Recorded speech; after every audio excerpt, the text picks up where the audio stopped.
Hello and welcome to the latest episode of the Dram Show with me, Chris Goodrum. No, I haven't made a cock up.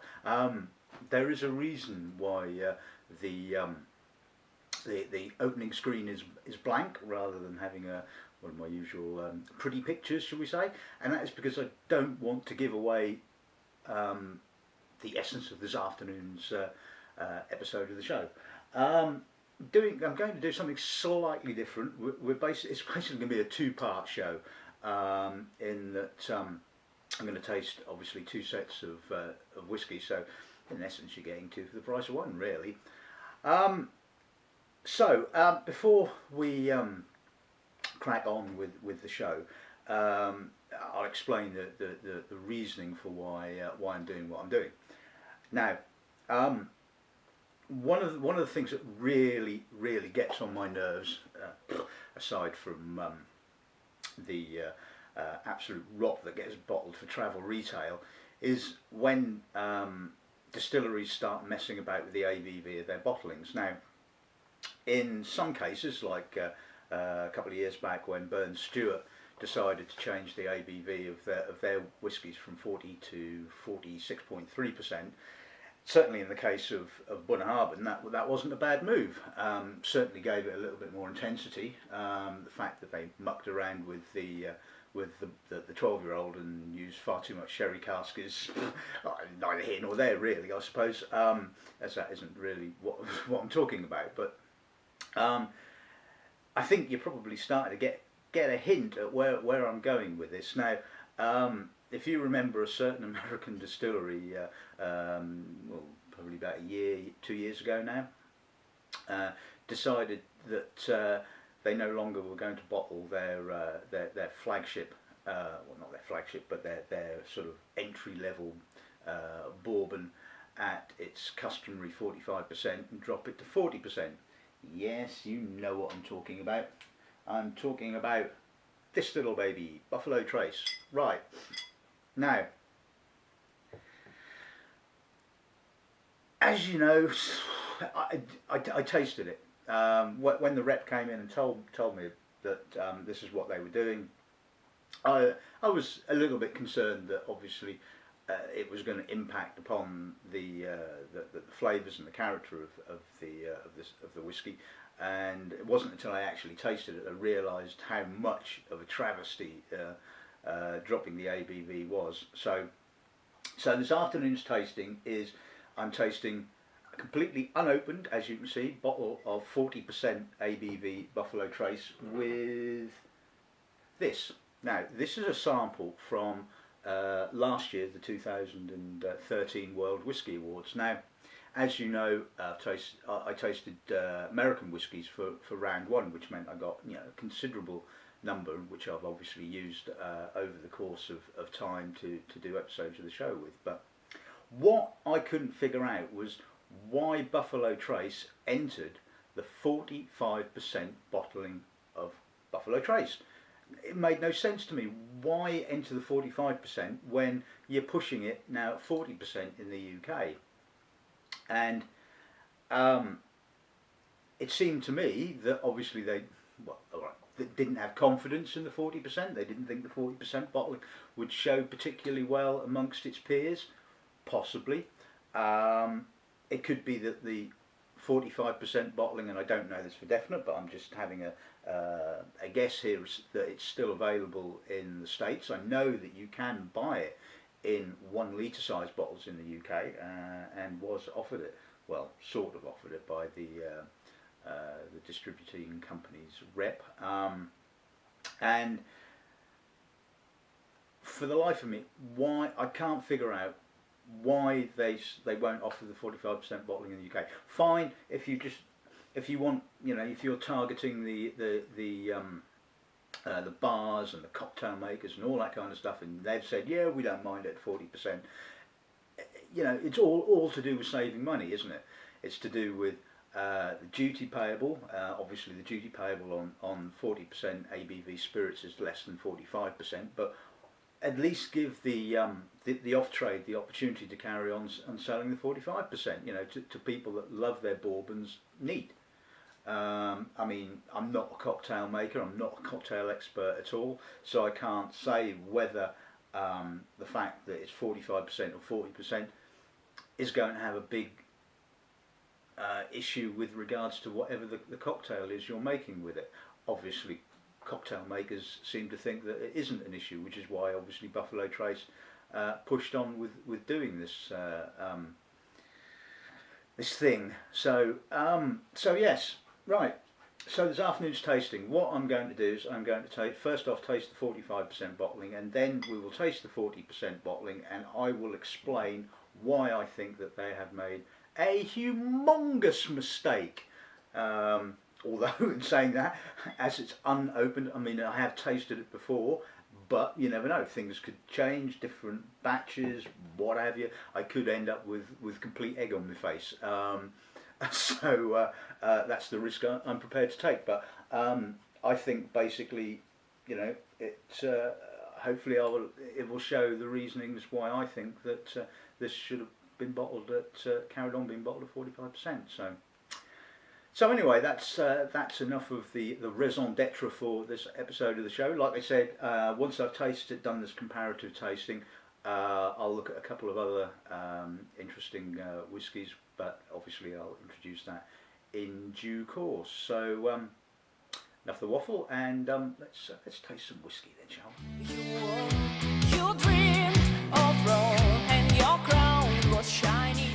Right, okay, so as I was saying, this is the old Buffalo Trace bottled at 45%, so let's see what the nose gives us then, shall we?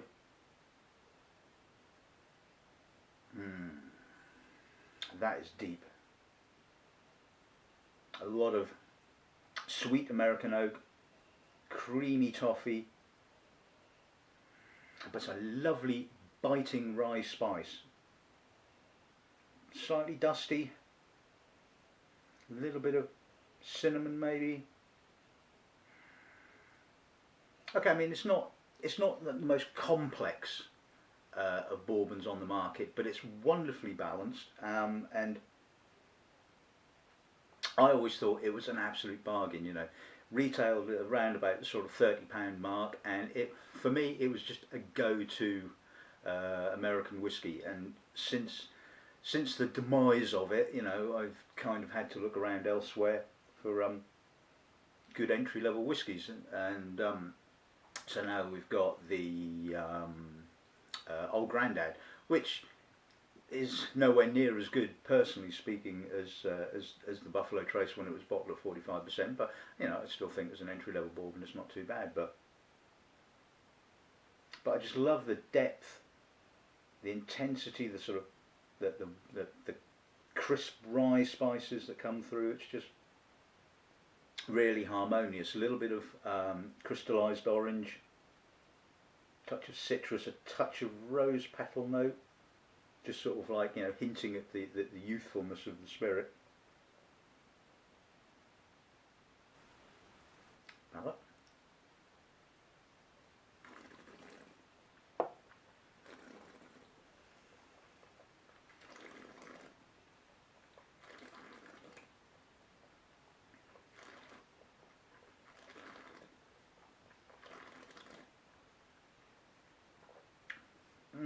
That spicy rye bite. Little peppery to start off with. A little bit of a sort of a slightly wheaty note.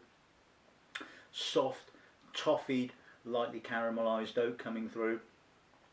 Full, bit of licorice now on the aftertaste, but the spices on the finish were absolutely gorgeous. And it really is just such a complete shame, I think, that they've ruined it by doing what they've done, but because that was just absolutely fantastic. Like I said, not probably the most complex of bourbons on the face of the planet, but you know, for your money, I think you couldn't go wrong. It's an absolutely superb whiskey, so shame, real shame.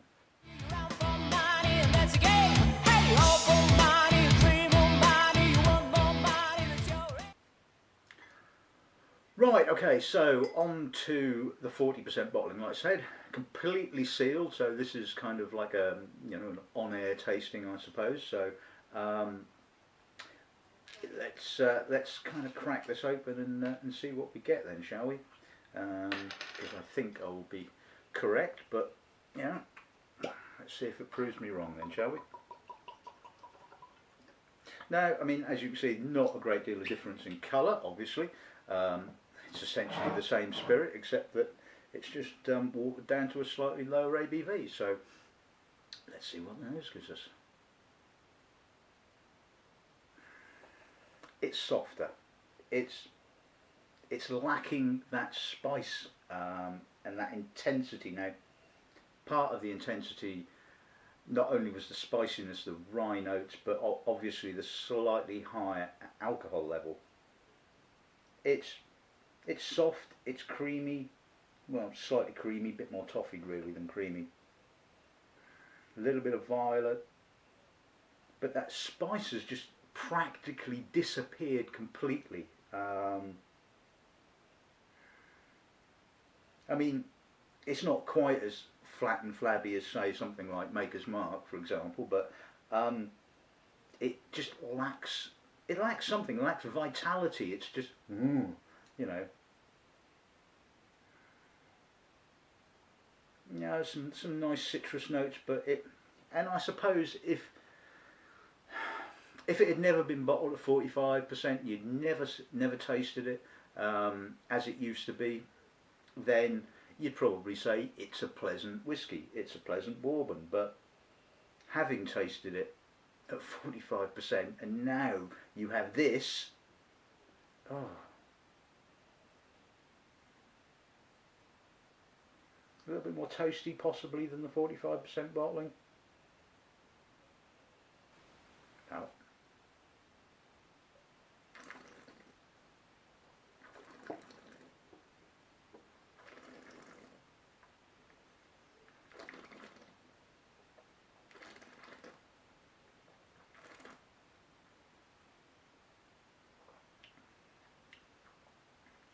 It's fuller, it's sweeter, it's maybe softer, but again, no spice, no rye spice whatsoever, no pepperiness, no intensity, a little bit of, almost dare I say it, cardboardy note on the finish, but I don't think that's really got anything to do with the lack of alcohol content.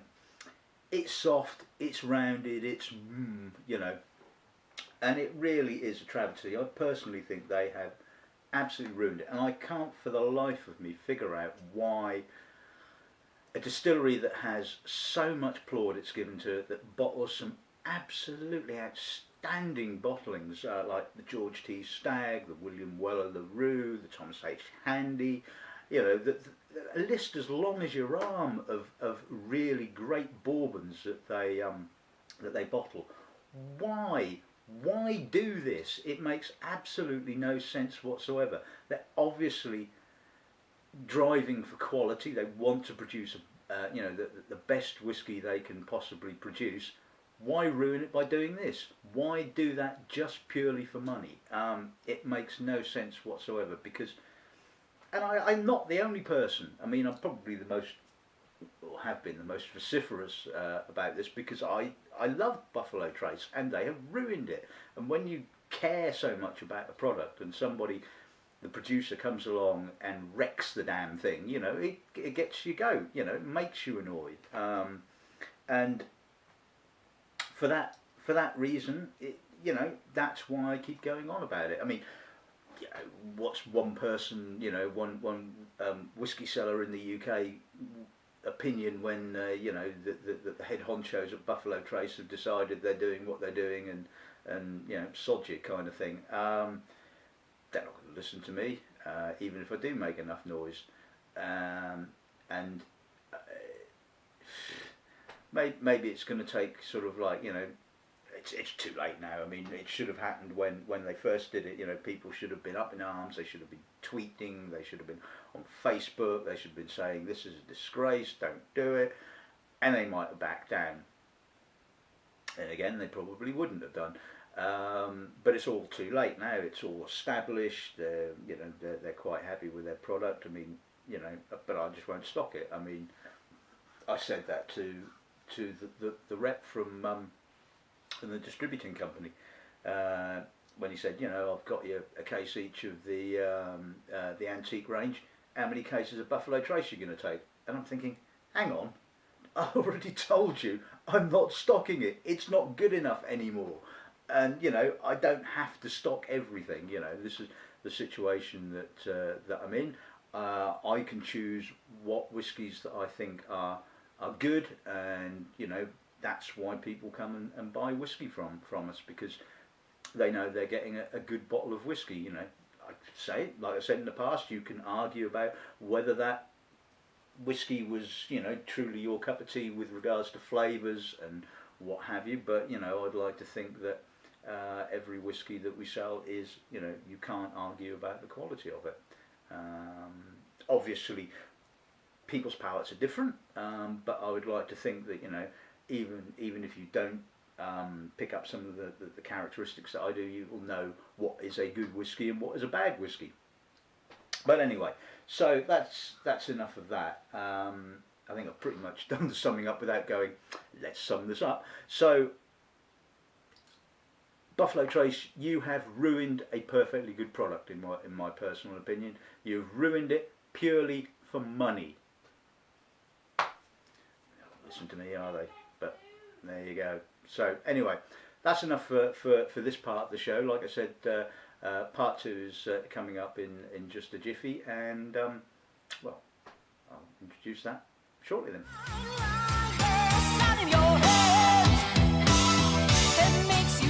Right, hello and welcome to part 2. Now, there is a continuing theme, or a continuity of theme I should say, in that obviously, judging by the colour of these are 2 American whiskies.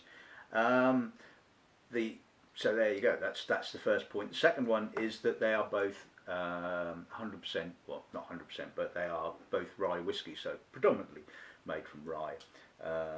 But obviously you can use a little bit of malted barley to get the fermentation going, all that kind of thing. So we are looking at another Buffalo Trace release. We're looking at the Colonel E.H Taylor rye, which is, I forget what the, 50%, sorry, bottled at 50%. And we're looking at a pretty young rye whiskey, which I would like to say a big thank you to the distillery for sending me this bottle of, but it's the Rock Town Distillery in Arkansas. It's their rye, bottled at 46%. So this was sent to me, well, I think it was just before Christmas, and I really haven't had the chance to do anything with it. So big thank you to the distillery for sending me this sample, and I don't think this is a particularly unfair tasting. I mean, yes, you can argue that the E.H Taylor is about, what, 120, 130 pound a bottle, and this is probably going to be, well, about 30 quid a bottle. But yeah, I just think this is going to make an interesting comparison. So let's crack on, and we'll start with the what I think is probably the younger of the two spirits from the Rock Town Distillery.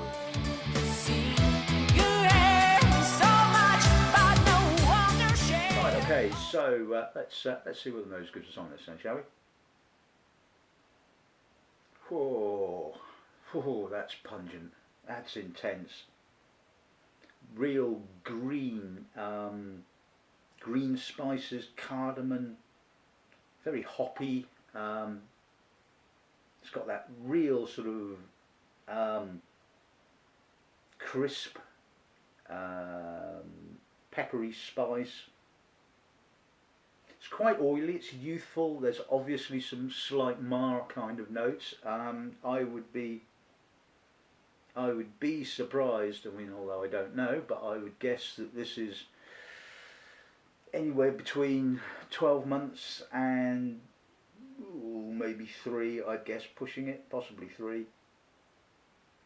I mean, the Rock Town Bourbon itself is pretty young stuff. I mean, and this is pretty young, but it's got a real intensity, real character to it.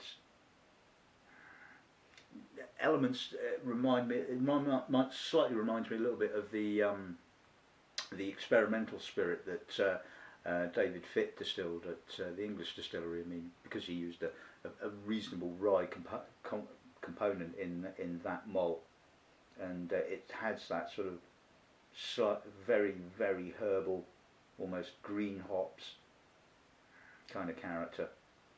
Oh, it's just really intense. I mean, there's just something about young rye.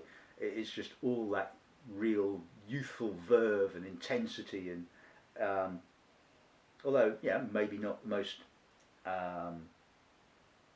complex of spirits, it does what it does really, really nicely.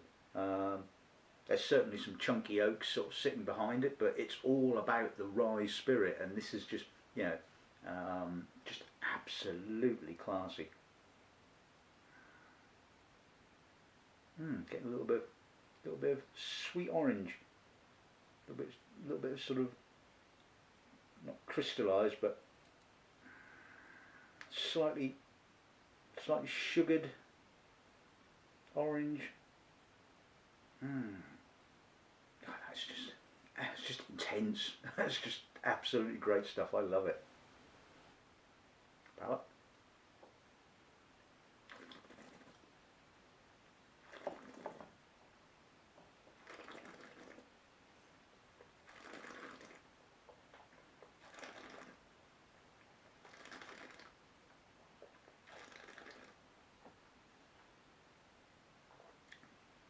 Whoa, whoa, wow, whoa, yes, whoa. Where do you start with that one? Obviously, again, very herbal, very green, very intense rye to start off with.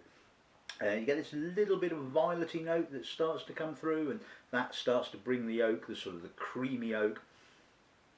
A little bit of black chocolate, dark chocolate. But still you've got that peppery spice, a little bit of greenery again still. Youthful malt, got that sort of rose petally kind of character. Sweet coffee finish. Wow. I mean I'm still blown away by what the Rock Town Distillery can do in getting so much complexity into such a young spirit. When so many other American distillers are sort of like, putting out stuff that is just sort of like young, oily, and really bereft of any balance and character. I know it's aged in small casks, but then a number of other of the sort of boutique American distilleries do exactly the same thing, because it matures quicker, you can get your product out to market. But so many of them just don't have the integration. The elements are just sort of there, and they're fighting against each other. But this is just unbelievably good, and it lingers. I'm still tasting that sort of green spice, that herbalness, that wow. It's just wow. That is incredible. Love that. Hats off to the distillery. They're doing some great stuff, and you really should get hold of a bottle of any of their products, because it's pretty damn good stuff. So anyway, let's move on then, shall we?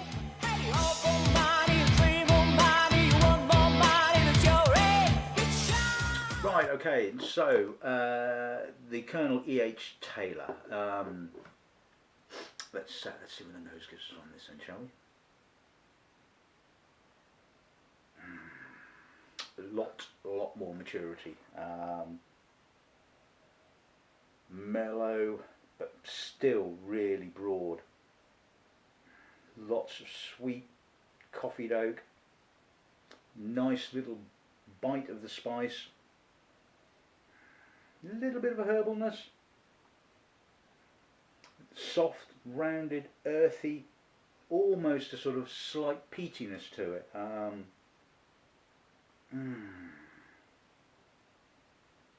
little bit of citrus, a little bit of orange, some creaminess from the oak. This is just wow. This is just seriously complex stuff. This is going to this will give things. I honestly think this gives the Thomas H. Handy a real run for its money. It's maybe not quite as complex as, say, the Sazerac 18, but then this is nowhere near 18 years old. I would guess that spirit is probably somewhere between 6 and 10 years old, possibly. Oh, it's just gorgeously coffeed, and this just goes to show what the Buffalo Trace Distillery can do. That it is producing some absolutely outstanding whiskey. And I won't go on. Nope. I've said my bit about Buffalo Trace, but so let's just concentrate on this, shall we? Oh, it's now getting really smoky and getting kind of anthracite coal. Again, that sort of almost peatedness. Oh, it's just amazingly complex. Stunning, absolutely stunning. Oh.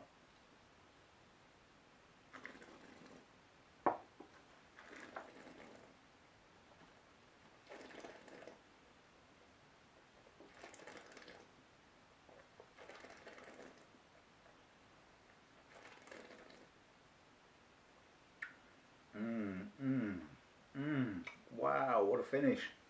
Long, softly spiced coffee, a little bit of pepper, but it's just fantastic. I mean, that's just stunning.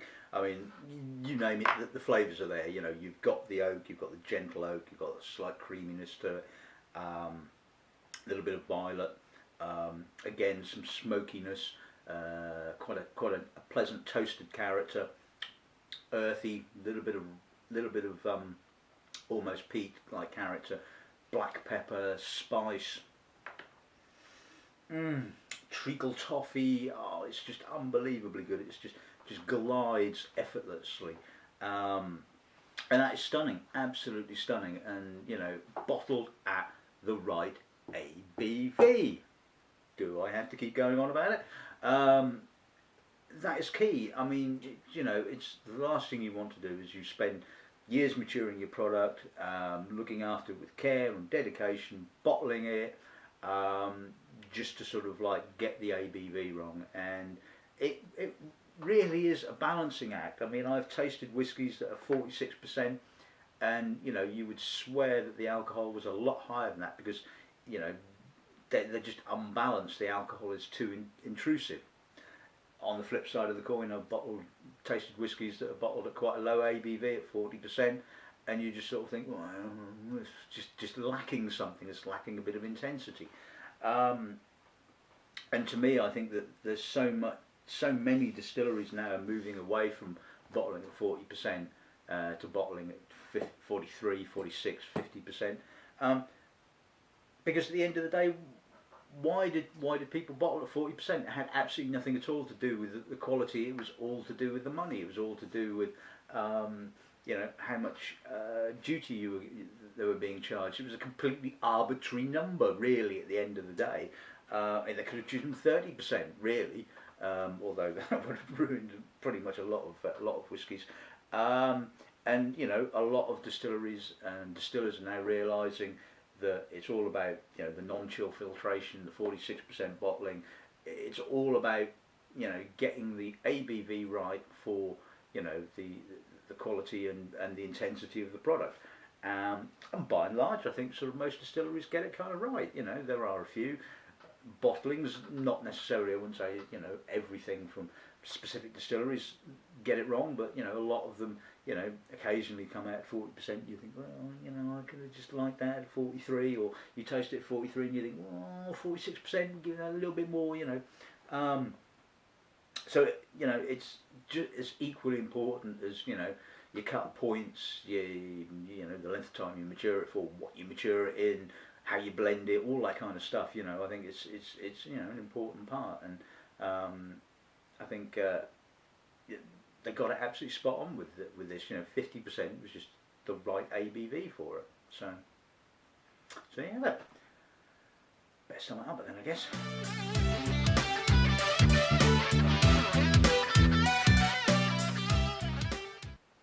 Right. Well, you know, I've pretty much summed it up already, I suppose, haven't I? To be honest with you, I mean, um, I just the Rock Town Distillery just blows me away.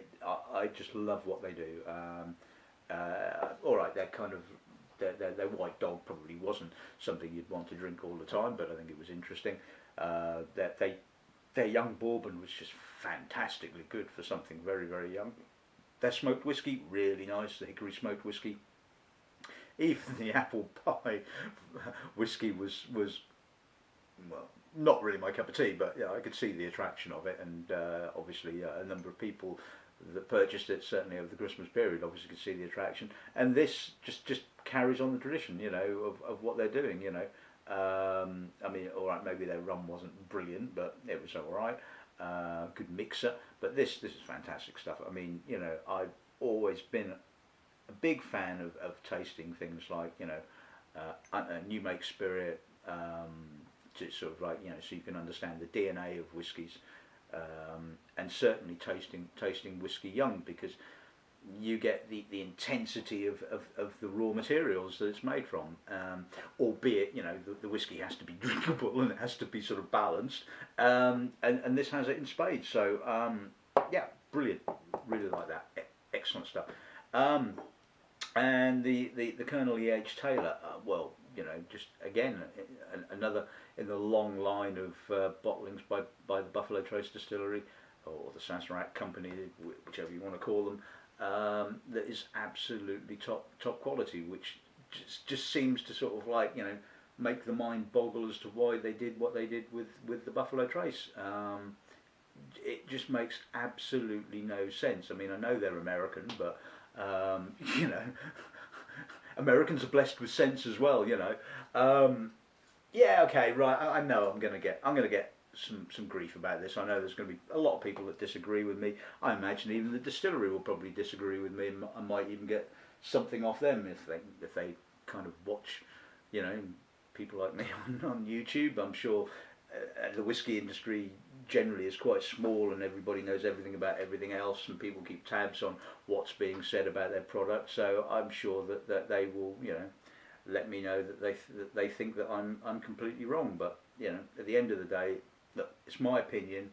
I tasted it, and I've got no axe to grind. I don't dislike Buffalo Trace. Quite the opposite. I love Buffalo Trace, and it's the same with some of the other distilleries I love, like Bruichladdich. I've always been a big fan, but you know, it's not blind. Everything they did is not brilliant, and I think the same goes for sort of Buffalo Trace. Everything they do is not brilliant, and this is a big example of it. And I don't criticise it out of hand. It's not a case of, oh well, that's crap. You know, you see what you've done. You know, I would, as with everything, I always approach everything with an open mind, taste it, and that's all I can do. All I can do is make a judgment call on what is in the glass in front of me, and that's exactly what I've done. So if you want to criticise me for that, then fine, go ahead and do it. If you completely disagree with me, then fine. You know, that's why we all have opinions. So anyway, enough ranting.